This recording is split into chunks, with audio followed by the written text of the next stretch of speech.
So we're going to do a dot diagram. I'm here with Calvin. So Calvin just said, so you're doing this one, CH2O? And he's right. We're going to do this one. All right, so we're going to do CH2O. This is just a lesson about if you missed dot diagram classes. Today's Friday. On Monday and Wednesday of this week, earlier this week, this is how you do them. All right, so these are your dot diagram rules. If you are watching this online, you've never heard of this stuff before, you might want to take a picture of this. So we're going to add our valence electrons. Valence, you remember, means outer shell electrons. Calvin, I didn't expect to see you. So that's Mr. Newton coming in to hang out in our video. So we're looking at our valence electrons here, and for carbon there are 1, 2, 3, 4. And for hydrogen, only 1. For oxygen, 1, 2, 3, 4, 5, 6. Remember, you count the columns to determine the valence or outer shell electrons. 3, 4, 5, 6, 7. This column has 8, except for this guy, which only has 2. All right. So. I'll interrupt it because I know Mariah checked one, so we come back to see if her purse is in here. Yeah, checking the cubby. I don't think it is, but she was sitting right this way. There. Alright. Yes, ma'am? Now, so pardon us, we had a little lost purse we had to deal with.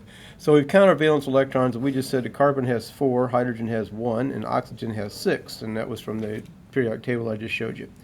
So 4 plus 1, but we have to multiply the 1 by 2 because there are 2 hydrogens here, and then 6 more. So 4 plus 2 is 6, plus 6 more gives us a total of 12 valence electrons. So that's the first thing you do, is add the valence electrons. And the second thing you do is draw a skeleton structure.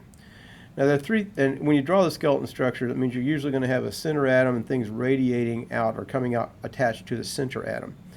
And then you have to wonder what goes in the middle, what goes in the center. So there are 3 things you would think about. First one is, which one's closest to the middle of the periodic table?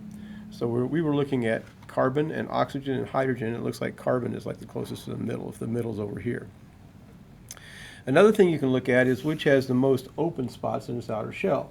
So you know that carbon had 4 valence electrons. It could hold up to 4 more. So there's 4 open spots. It's kind of like if you got a dining room table that holds 8 and you have 4 people over for dinner, you still have room for 4 more. Oxygen, on the other hand, has 6 in its outer shell, so it's got 6 people at its table for dinner. You only have room for 2 more. Mm-hmm.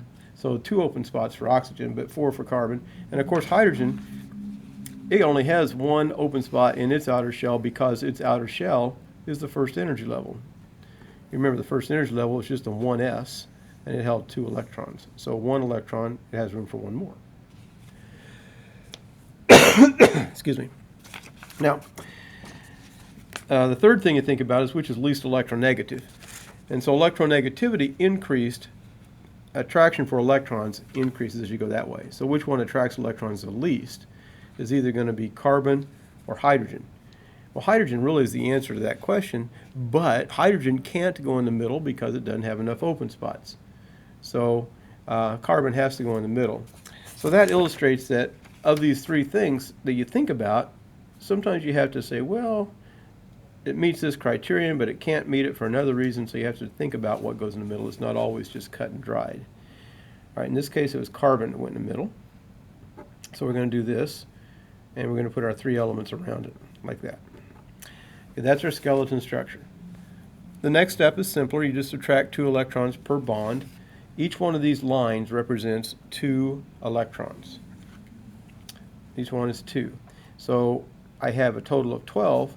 So I'm taking away 2, 4, 6. So I'd have 12 minus 6, which gives me 6 loose dots to put in. Okay, so we're trying to get all 12 electrons in. I've represented 12 of them with these lines, or excuse me, 6 of them with these lines, because each line represents 2 electrons. All right. Now, the other 6 have to be put in somewhere so that everything has 8. So that's what this rule means. Distribute the remaining electrons so that everything gets 8, except, of course, for hydrogen, which can only handle 2. So we'll put them in. So we got if I do 1, 2, 3, 4, 5, 6, I now have 8 around the oxygen. You might be saying, wait, how'd you get 8? Because you just threw in 6, and all of a sudden you got 8. But it's 8 because this line counts as 2 electrons, both for the carbon and for the oxygen, since they are sharing those electrons. So shared electrons count for both of the atoms to which they're attached, or for both the atoms that are sharing them. So really I have 1, 2, 3, 4, 5, 6, and 2 more make 8. But now I've used all my loose dots because I only had 6 dots. And I still have a problem with my carbon because the carbon has 2, 4, 6 around it. It needs 2 more. So I'm too short.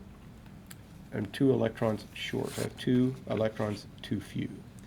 So here's what it says to do. If you're too short, add a double bond and start over with step 3, which is the step. So let's draw a new picture. We'll draw it in a different color. So a new picture. Going to have to add a double bond. I'm going to add the double bond to the oxygen. Oops, I made a mistake there. Sorry. New picture. I'll do it here. Double bond with the oxygen. And then we've got a hydrogen and a hydrogen, like this. All right, so now,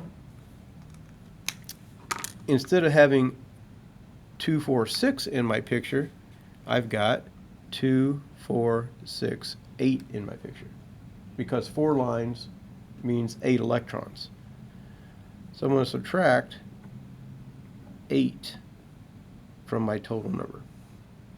Okay, so if I subtract 8, that gives me only 4 loose dots to put in.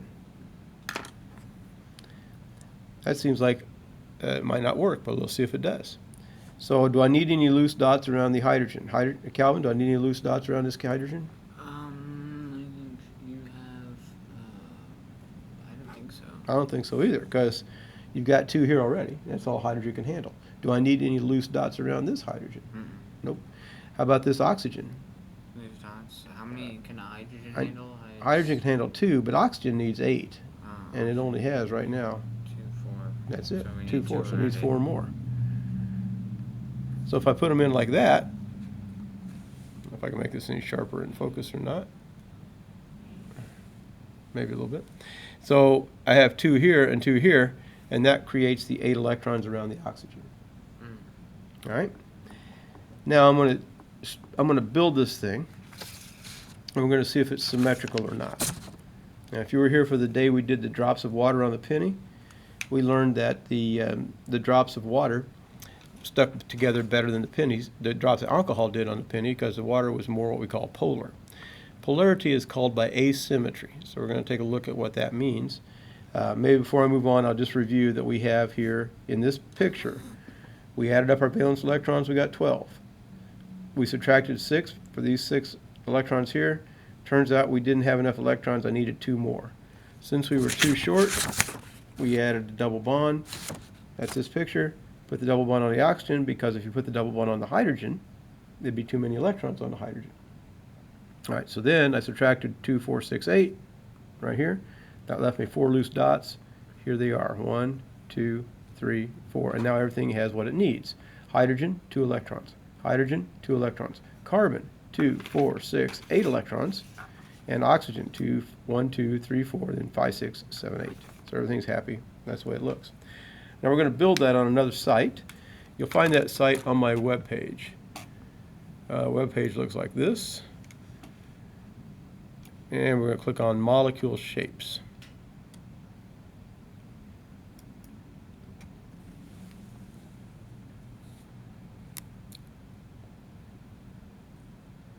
And we're going to click on this model, and we're going to build the model that we just had. So you remember there were 2 single bonds like this, and also a double bond. So that's what the molecule looks like. Now, these are H's, and this model doesn't show that very well, but these are H's, and this was an O. So is it the same all the way around? Is it symmetrical? No. And since it's not symmetrical, that molecule is what we call polar. So in this column, you would say, is it polar? Yes. Now, polar molecules, they dissolve in water. So if it's polar, it will dissolve in water. Okay, now let's talk just for a minute about what polar means. I have another little thing to show you on that.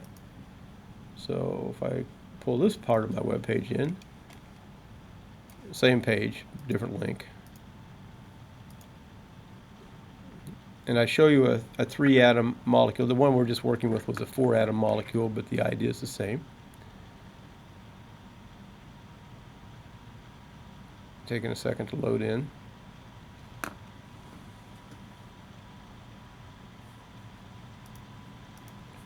All right, so I have here 3 atoms. I'm going to change the electronegativity, which means attraction for electrons, to be real high for this atom, and also for that atom. I'm going to make the electronegativity real low for atom B. I'm going to click on this guy, which shows bond dipoles, and what that means is that the electrons will move toward the more electronegative element. So watch what happens when I click on this dot right here. You see these arrows appear, which says the electrons that are in this bond are going this way, and the electrons in this bond are going this way. And if I add those 2 black lines together, I get this yellow line, which is an overall direction of polarity.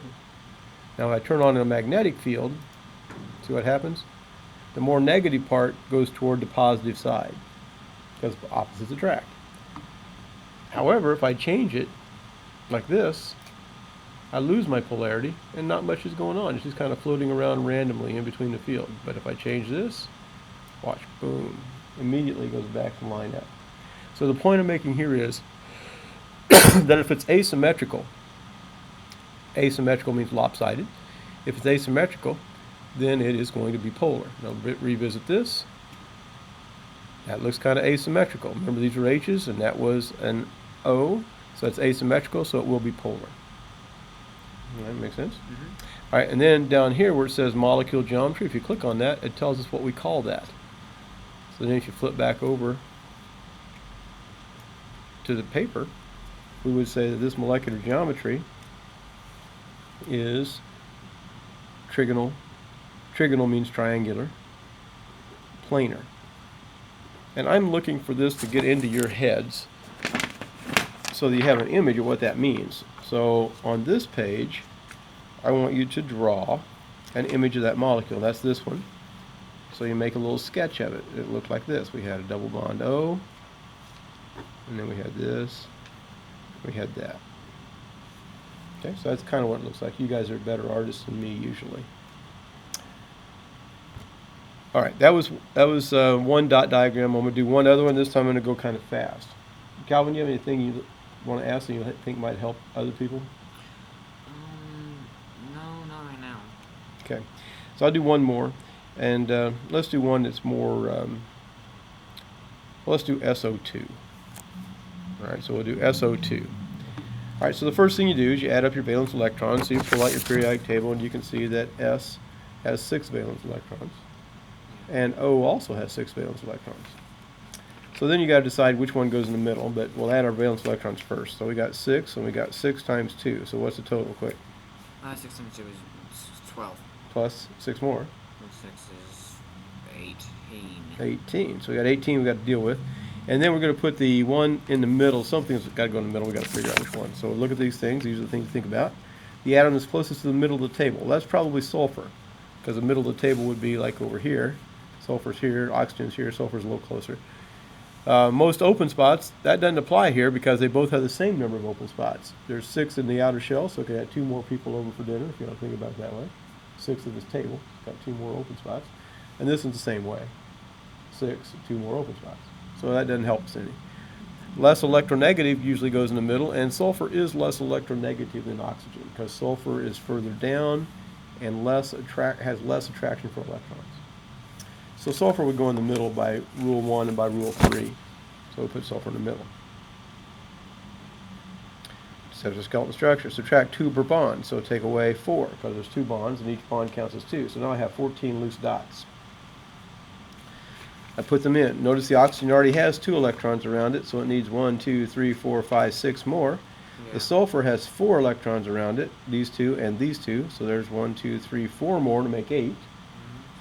Now I've used them of my 14 loose dots. I have 1, 2. You need to add a double bond. Yeah, I'm going to have to add a double bond because if I put these 2 in, I'm out of dots. I've got 14 in. 1, 2, 3, 4, 5, 6, 7, 8, 9, 10, 11, 12, 13, 14. And I still need 2 more electrons there. So the rule sheet says if you're too short, you add a double bond and start over with step 3. So add double bond. All right, and after you do that, you're going to take away 6 now instead of 4. So we change colors here. So we'll do 8. We had 18. We're going to take away 6. That gives us 12 loose dots. So if I put in, I still need 6 on this oxygen because I have 2 here. So 2, 3, 4, 5, 6, 7, 8. That's cool. The oxygen has 6 around it, so I need 2 more. And this oxygen has 2, 4 around it, so I need 4 more. So hopefully we've used up 12 dots because we'll have all the atoms happy. So let's see, 1, 2, 3, 4, 5, 6, 7, 8, 9, 10, 11, 12. So that's our picture. All right. Oh, and I drew that in the wrong spot. Sorry about that. That should have been on this page. So let's change that real fast.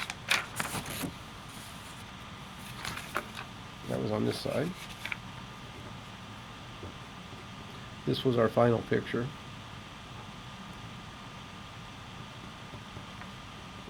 Okay, the final picture. Now, we need to figure out its molecular geometry name. Is it polar or not?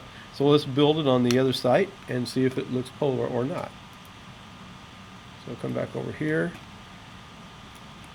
Take away these. So when we got our final picture done, we had a single bond and a double bond. So that, and then we also had a pair of electrons that was up here. Remember that pair of electrons?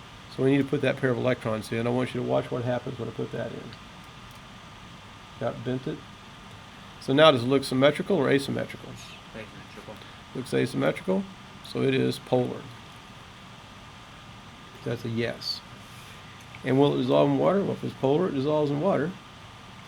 And its molecular geometry name, you go back here and look at it, it's bent. See, it says here molecular geometry is bent. So we'd call that bent. And this is where you're supposed to draw your sketch. I made a mistake, so let's draw a sketch. We'll kind of squeeze it in here.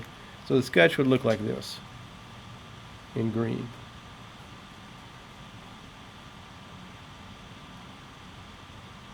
So there you go. It's a bent molecule. All right, so I'm going to stop the video there. This is not as it's an important assignment for visualizing molecules, but I don't think it's super hard if you take your time and think about it. All right, there we go.